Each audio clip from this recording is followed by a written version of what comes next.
Welcome to Choice Classic Radio, where we bring to you the greatest old-time radio shows.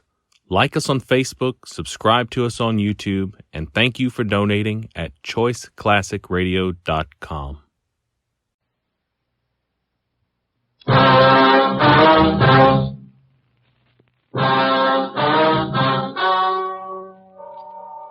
story you are about to hear is true. The names have been changed to protect the innocent.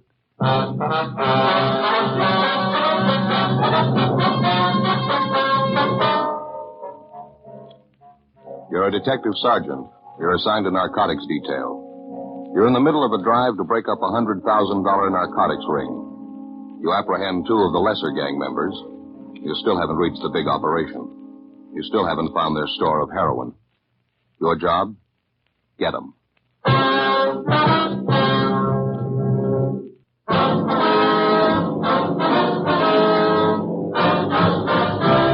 Dragnet, the documented drama of an actual crime. For the next 30 minutes, in cooperation with the Los Angeles Police Department, you will travel step by step on the side of the law through an actual case transcribed from official police files.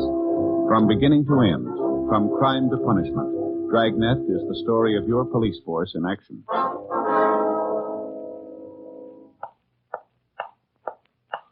It was Sunday, August 14th. It was cool in Los Angeles. We were working a special detail out of narcotics division. My partner's Ed Jacobs. The boss is Captain Kearney. My name's Friday. It was 1:23 a.m. when I got to 5th and Ceres, southwest corner. Hi, Joe. Ed, Captain, you been waiting long? Just got here. All right, Jacobs. Okay. Where'd you finally book in the two of them? 77th Division, substation watch. Harry here is willing to cooperate. Told us everything he knows about the gang. Well, I'm glad you feel that way, Stan. You won't regret it. Yeah. What's the matter? Hope it helps.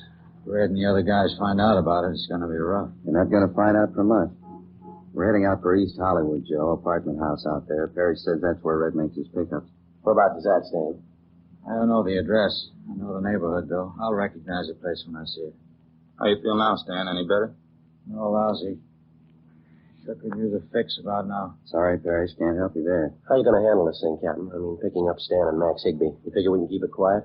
The newspapers are going to cooperate. They're not going to print a word about it. I'm going to handle the court work. Stan and Max are going to waive their preliminary. Ought to give us 5 to 6 weeks of quiet if we need it. If we can't reach the rest of the gang by then, we'll never reach them. Sure feel lousy. Sick. Never tried to kick the habit before. How long does it take? Well, it all depends. How bad are you hooked? Oh, not bad. I'm just chippy with it, not more than a cap a day. Where do we go now, Stan? Keep going straight? Yeah, straight ahead. Turnout's not for a while yet. Well, how do you figure it from here on in, Captain? What do I do about Red? Well, you're going to have to con your way through. I had the crime lab fix up a dummy package for you on the seat there. Uh-huh. Has the same wrappings as the one the real stuff came in. Package Stan gave you in the restaurant. You take it back to Red and scream your head off. Yeah? You tell him you got the package from Stan and Max and you paid him the 6 G's for it. You opened it up and found it full of powdered sugar. Read 'em off. Put it on big. You got a gun? No, I haven't. I checked it in my locker when I started on this thing. All right, take mine. Okay. Make it heavy. Pretend you're going to gun him. What if it doesn't work, Skipper? That's taken care of, too. There'll be a couple of men down in the street, Joe. If you get your back to a wall, break the window, they'll come running. Okay, I'll give it a try. You think Red's still at his hotel, Stan? Sure. He's probably waiting for me and Max. Anybody with him, you think? No, I don't think so. All right. Dad, I wonder if you'd call my mother the first chance you get. She might be a little worried. Don't have to. She called the office before we left. Oh. I think I convinced her everything was all right. Oh, thanks a lot. Captain? That's it. We'll let you out at the next corner. Head back for the hotel. Right. Good luck, Joe. Right, Ed, thanks. How about it, Parrish? Anything else you can give us that might help him? I don't know. It's going to take a lot of front. Only one way you can get that. Yeah? You better get yourself a good fix. I left Captain Kearney, Ed Jacobs, and the narcotics suspect, Stan Parrish, on the corner of Western and Wilshire and made my way to Red's Hotel on West 54th Street. I went up to the second floor and found his door open. I walked in. Red was sitting in an overstuffed chair next to the radio listening to the police calls coming in. What's the matter now, Lindsay? Why the gun? Don't try any of your conning this time, you two-bit What's thief. the matter with you? Put the gun down. No, not before I get what's coming to me. You and your lousy punks. What are you talking about? Where's Stan and Max? Dead, I hope. And that leaves only you to deal with. I should have known better the first time when you had me tamped. I should have gotten out right then. What's in your craw, guy? Come on, let's settle. You know what? Now look for yourself. 6 G's worth. Powdered sugar. You didn't think you could beat me for this, did you? I don't know what you're talking about. There's more in this than me. If you don't square up this thing with us, there's ways of taking care of you. I'm on the lam anyway. Now, one more beat isn't going to make that Put much difference. gun down, will you? Now, let's talk it out. It doesn't make sense. If you've been beat, then so have I. Don't try to sell me that line. Get both of them out. I know they're here. Now, come on, get them out here. Watch that gun, will you? I don't know what you're getting at, Lindsay. They're not here. Didn't you see them, Max and Stan? Sure, I saw them. That's why I'm here. I gave them the money, 6 yards of it, and that's what I got, powdered sugar. Now, you start explaining, smart guy. It's the truth. I don't know where they are. I gave Stan and Max 20 ounces to take to you. I told Stan to make the meet with you inside the restaurant. Max is supposed to be the lookout. Oh, yeah, sure. So help me. I don't get it. You have never tried anything like this before. Weren't you tipped off at all? Maybe the way they acted. Something they said. No, nothing. That mooch Stan was a little unhappy. He said he wanted to fix and you wouldn't give it to him. That's right, I wouldn't. Well, you should have known better. It's no time to get stingy with him when he's going to make a deal for you. You know what happened the last time he took a fix before a job. I sent him out to that park to watch you. He ends up by tamping you. I'm leveling with you, Lindsay. I think we've both been taken. I still don't get it, though. I can't understand why they'd run out on me. Now, look, I haven't got the time to draw you pictures, mister. All I know is my dough's gone and you haven't delivered the stuff. Now, you get with it. Now, wait a minute. How do I know for sure? What? How do I know you didn't get the real merchandise and you took care of Max and Stan?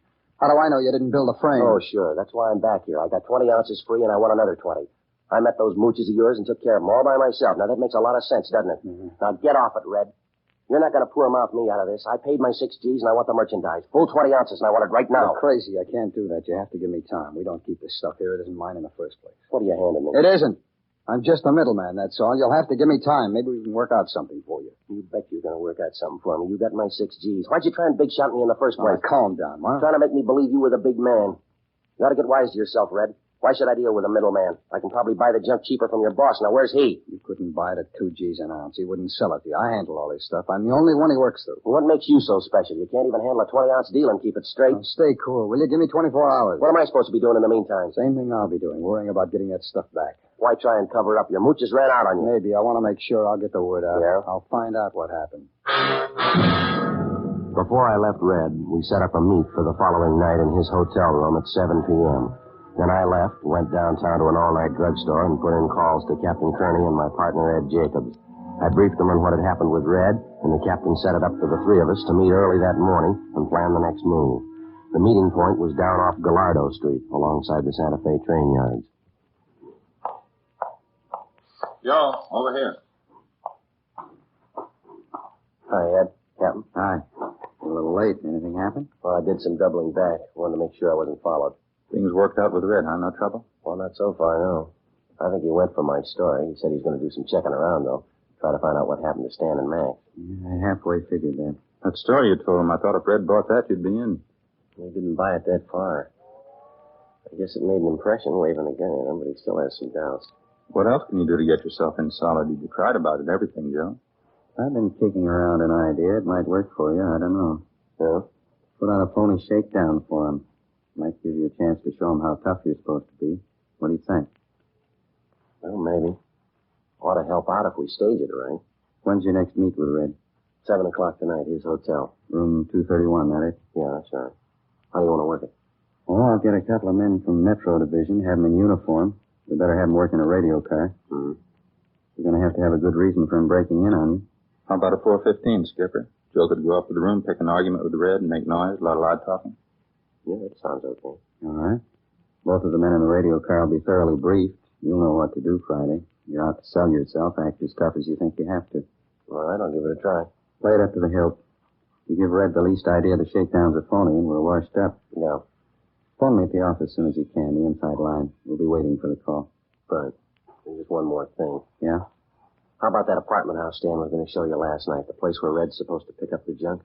He pointed the place out all right. It's going to take some checking. What do you mean? Stan said he drove Red to this apartment house about a dozen times. Always had to stay in the car, though. Red went in alone. Didn't know which apartment Red went to. Can't we check him out, Captain? Got some men on it now. Going to take a little time. Big layout. All right. 47 apartments. I left Ed and Captain Kearney and caught a streetcar back to my hotel. I had some scrambled eggs, toast, and coffee on the grill next door, and then I went up to my room and got a couple hours sleep. Late that afternoon, I took in the show at a newsreel theater, had a bite to eat, and then headed out for Red's Hotel on West 54th Street. I got there a few minutes before 7. Red was waiting. Apparently, he'd failed to dig up any information on what had happened to his two operators, Stan and Max. I accused him again of trying to swindle me out of $6,000. I demanded the 20 ounces of heroin. Red had nothing to offer but apologies.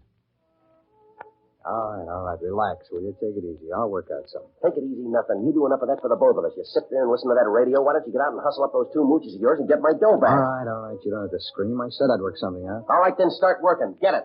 The dough or the white stuff. I gotta have it by the end of the week. What do you want to do? Have it all over the hotel? Keep it down, will you? Why? You take me for 6 G's and I'm supposed to play it nice? Now come off it, mister. I didn't take you for 6 G's.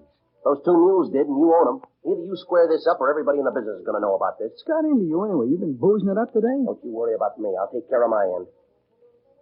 Real big operator, huh, Red? You had all the H. You handled everything. A real big shot, aren't you? All right, forget it. Red, the big wheel. He handles all kinds of deals. 50 cents to $5. After that, they get too big for him. I said forget it, Lindsay. When this one gets around, they're going to laugh you right out of the business. You can go back to selling razor blades.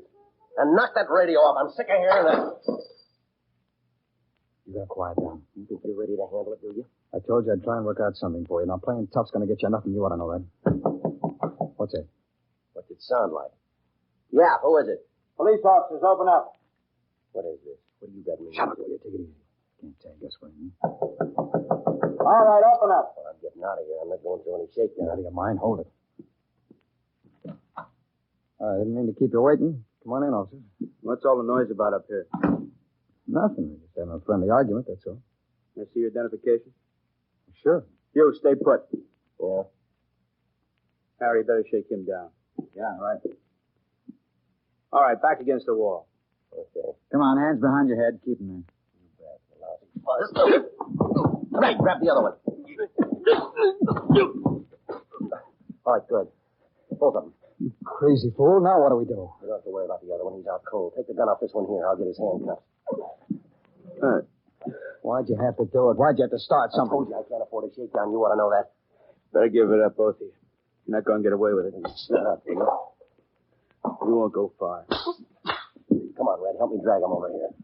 What are you going to do? A fed post here. Now, get his wrists around here. That's it.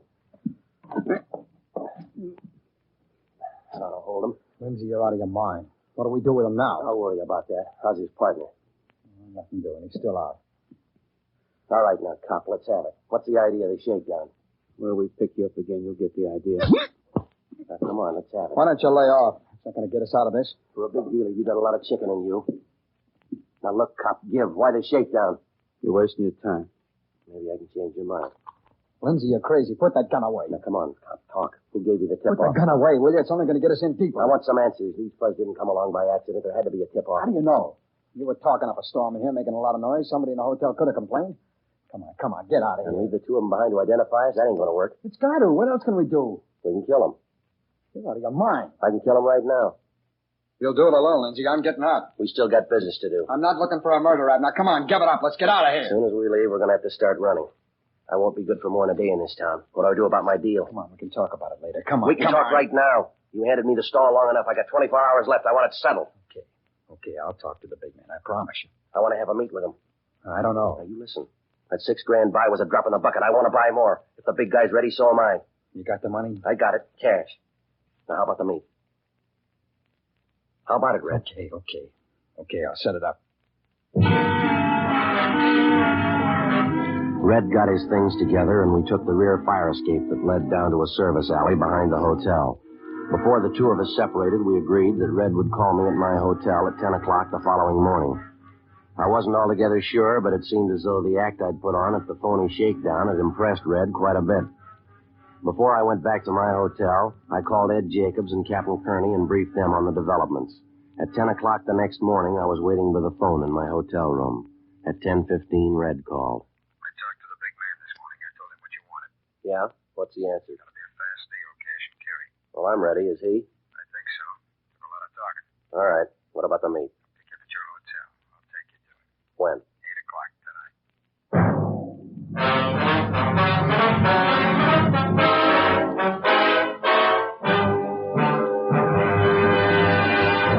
You are listening to Dragnet, Authentic stories of your police force in action.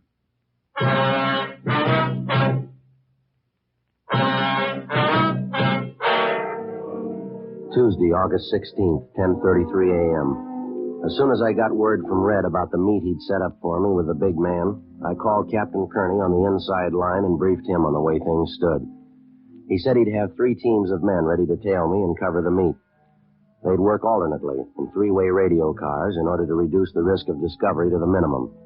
He also told me the check of tenants was continuing at the East Hollywood apartment house, where Red apparently was picking up his supply of heroin for distribution. So far, the detail of men assigned to the job had failed to uncover any definite leads. At 8 minutes past 8 o'clock that night, Red picked me up at my hotel, and together we drove out along Alhambra Avenue. We parked alongside the edge of a private golf course just north of the Ocean Highway. Smoke? Okay, thanks. Got a minute, sir? Yeah.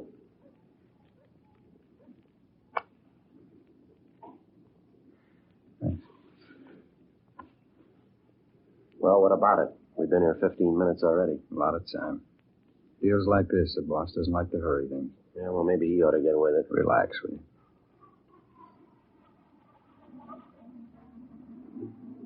So we waited. 9:30, 10 o'clock, 10:30, 11. Still no sign of the big man. 11:30, 11:45. No sign. What time you got, Lindsay? 10 minutes to midnight. Well, you got any ideas? Yeah, I guess I can tell you now. Well, you make this one real good, will you? It's been a long wait. Boss wants to make sure about you, that's all. He's checking his contacts where you said you operate up around Fresno, isn't that right? All right, so he's checking on me. What's he want, a blood sample? He's careful. He wants to make sure. If it didn't show, this is what he told me to tell you. Yeah? If you're cleared all around with his contacts, the meet's set for tomorrow afternoon. Where? I'll get to it. The deal's this. You said you wanted a big buy. The boss has got it. How much? 2 kilos. Same good stuff you sampled, high-grade Mexican. You can get it at 10 grand a kilo. Well, that's not bad if it's good quality. What's the breakdown? It's 40% good. You're getting a fat discount. You know that. Well, that depends. 2 kilos, 10 G's apiece, 20,000 bucks. You got it. Cash and carry. It's a lot of scratch to get together in a hurry. You got a whole day. No dough, no junk. All right, I'll get it. Where's the meet? Out by South Pasadena. They're holding a big flower show in the neighborhood. You'll meet him there. Contact me for the time. Yeah. When'll it be? When do I meet him? When you got to 20,000. 11:15 p.m. Red drove me back downtown and dropped me off at 4th and Main. Before we separated, he told me he'd call me early the following afternoon regarding the time of the meet with the big man, providing I had the $20,000 for the narcotics buy. 1 a.m. After stopping off at a cafeteria and then a coffee counter to make sure I wasn't being tailed, I got to a public telephone, put in a call to Captain Kearney. South Pasadena, a flower show sometime tomorrow afternoon, that right? Yeah, that's it, Captain. All right, we'll cover it all the way. Well, how about the money? What do you think? You got a little with you, haven't you? A little, yeah. Okay, fake it the best way you know how. We'll be around. As soon as you make sure the guy has the junk with him, pass the signal, we'll move in. Right. Something else. You get any lead at all on the big man tonight? No, nothing. How about you? Good piece of luck. I think we got him spotted. Before he hung up, Captain Kearney told me that the careful screening of tenants in the East Hollywood apartment house pointed out to them by Stan had netted a couple of prime suspects. They were an elderly couple, a Mr. and Mrs. Thomas Leslie. Besides the fact that he had a narcotics record in the East, Mr. Leslie operated a second-hand bookstore on Beverly Boulevard, which apparently was being visited often by known narcotics peddlers. Early the following afternoon, Red called me at my hotel room, and I told him I had the $20,000 for the buy. He picked me up at 1:45 p.m. I flashed a stack of money containing mostly $1 bills, and he seemed satisfied. He drove me out to the site of the flower show in South Pasadena, a large glass-domed conservatory just off the Arroyo Seco freeway. Let's head back this way, huh? Yeah.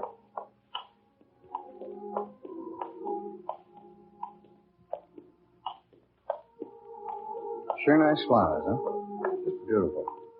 How many times are we going to have to cover this route? I've seen everything twice already. Won't be long. A couple of minutes. Oh, this way. Come on.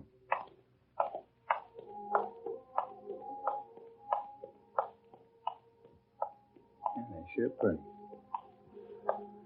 Look, I don't get any of this. If we got business, why can't it be in private? This your big man's idea of a joke? It's protection, Lindsay. He's got to be careful. I guess he figures this is the last place they'd look for. We'll make another round of this place. We'll stand out like a sore thumb. Now, relax. You'll make the buy. Coming up right now. What? Come on, follow me.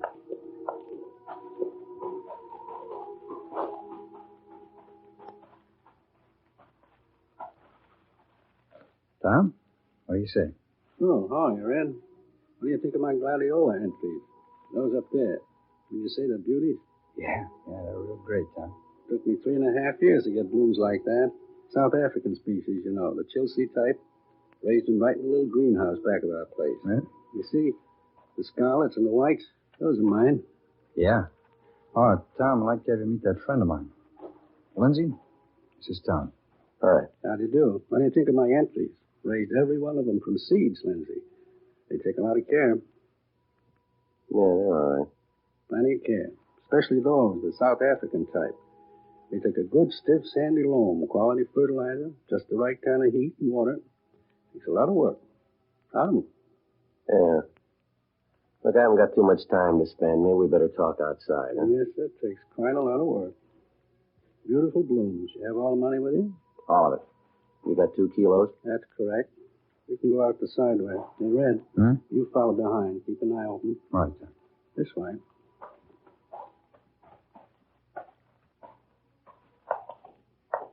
Sorry for the delay. It's necessary sometimes. Yeah.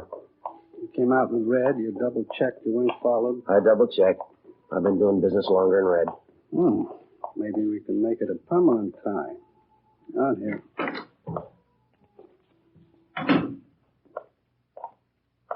My car's this way. You always make deals in the open, public places? Not always. It has its advantages. You sure this is the HI sample now? I don't want another phony buy. It's no phony. You can be sure of that. Here's the car. Well, the money. Well, you show me the stuff. Red knows I got the money. Red. Yeah, Tom. The money. You saw it before you brought him here? Yeah, he showed it to me. Right here in my pocket. Have a look if you want. Now, come on. I can't afford to camp on this thing. All right. Keep a lookout, Red. All right. In the car, Lindsay. Yeah.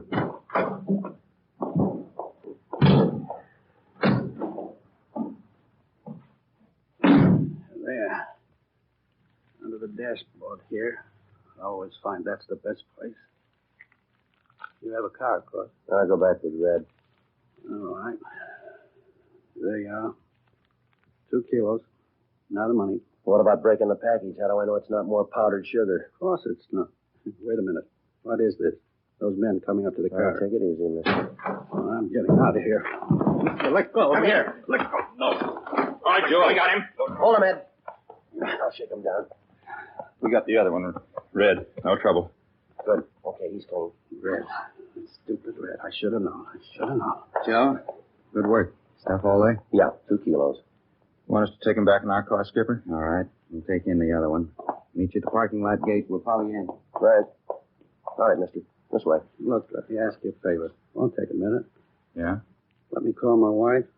I want to let her know what's happened. I want her to come out here and get my flowers. I got some valuable plants in that show. I'll be taken care of. Your wife couldn't make it anyway. She was picked up an hour ago. No, couldn't be. What's going to happen? Every dollar I own, all my merchandise, 2 kilos, best quality, all of it. We'll take care of that. Come on, let's go. All I got, those beautiful plants. You can do that much for me. Let me go back and get my flowers. They're prize gladiolas. It won't hurt anything, will it? Just let me take some with me. Just a few till I get back. Why bother? They won't last that long.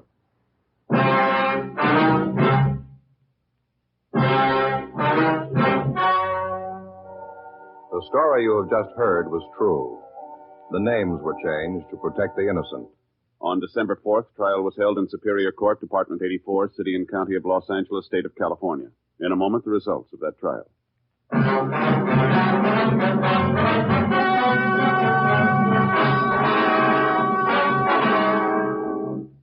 Thomas Thomas Leslie and William Red Forrester were filed on in the district attorney's office for violation of the State Health and Safety Code, Section 11,500. Both men were tried in Superior Court and found guilty of the charge. The violation carries a penalty of imprisonment in the state penitentiary for not less than 5, nor more than 10 years. Because of their cooperation in the investigation and apprehension of the narcotics gang ringleaders, Stan Parrish and Max Higbee were given 1-year sentences in the county jail with 5 years probation.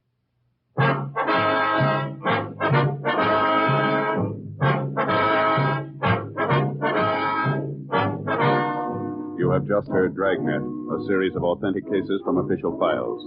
Technical advice comes from the Office of Chief of Police W.H. Parker, Los Angeles Police Department. Heard tonight were Barney Phillips and Stacey Harris. Script by Jim Moser. Music by Walter Schumann. Hal Gibney speaking.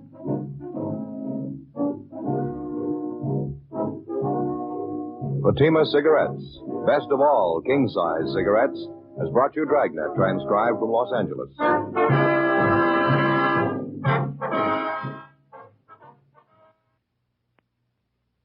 Next, it's David Harding and Counter Spy on NBC.